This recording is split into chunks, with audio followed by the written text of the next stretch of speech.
ಈ ತುಕಾಲಿನ ಮಕ್ಕಳುಗಳು, ಈ ಕ್ರಿಕೆಟರ್ಸ್ಗಳು, ಬಾಲಿವುಡ್ ಅವರು, ಆಮೇಲೆ ಏನು ಸೆಲೆಬ್ರಿಟಿಗಳು, ಏನು ಆಲ್ ಲೈಫ್ ಆನ್ ರಫಾ ಅಂತ ಅಂದ್ಬಿಟ್ಟು ಏನು ಹಾಕಿದ್ದಾಗೆ ಮಾವುದ್ರ ಮನೆ ರಫಾ ಅದು. ಇವತ್ತು ಬಾಂಗ್ಲಾದೇಶದಲ್ಲಿ ಇವತ್ತು ಬಾಂಗ್ಲಾದೇಶದಲ್ಲಿ ಎಷ್ಟು ಹಿಂದೂಗಳ ಮಾರಣ ಹೋಮ ನಡೀತದೆ, ಎಷ್ಟು ರೇಪ್ಗಳಾಗಲಿ, ಕೊಲೆಗಳಾಗಲಿ, ಅತ್ಯಾಚಾರಗಳಾಗಲಿ, ಮನೆ ಸುಟ್ಟಾಕೋದಾಗಲಿ, ಇಸ್ಕಾನ್ ಟೆಂಪಲ್ಲು ಅನ್ನ ಹಾಕ್ತಿದ್ದ ಇಸ್ಕಾನ್ ಟೆಂಪಲ್ನ ಇವತ್ತು ಸುಟ್ಟಿದ್ದೀರಾ ಅಂತಾರೆ. ನಿಮ್ಮ ಜನ್ಮಕ್ಕೆ ವ್ಯತ್ಯಾಸ. ಒಬ್ಬ ಸೆಲೆಬ್ರಿಟೀಸ್ ಇವತ್ತು ನಮ್ಮ ಹಿಂದೂಗಳ ಪರವಾಗಿಲ್ಲ ಅಂತಾರೆ. ನೀವು ಈ ದೇಶದಲ್ಲಿ ಇರೋಕ್ಕೆ ಅನಾಲಾಯಕ ಅಂತ ಹೇಳ್ತೀವಿ. ಏನು ಒಬ್ಬರ ಮೇಲೆ ಒಬ್ಬರು ಆಲ್ ಲೈಫ್ ಆನ್ ರಫಾ.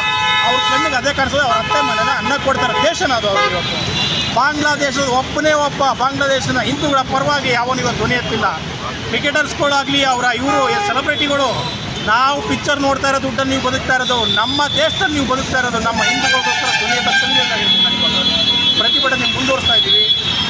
ಎಲ್ಲ ಹಿಂದೂಗಳು ಧೈರ್ಯವಾಗಿರಬೇಕು. ನೀವು ಬಾಂಗ್ಲಾದೇಶ ಇರ್ತಕ್ಕಂಥ ಹಿಂದೂಗಳ ಧೈರ್ಯವಾಗಿರಬೇಕು ಅಂತ ಅಂದ್ಬಿಟ್ಟು ನಾವು ಇವತ್ತು ಧೈರ್ಯ ತುಂಬ ಒಂದು ಕಾರ್ಯಕ್ರಮ ಪೂರ್ತಿ ನಾವು ಇವತ್ತು ಒಂದು ಕಾರ್ಯಕ್ರಮನ ಎಲ್ಲ ಕಡೆ ತೋರಿಸ್ತಾ ಇವಾಗ ಎಲ್ಲ ಕಡೆ ತೋರಿಸ್ತೀವಿ.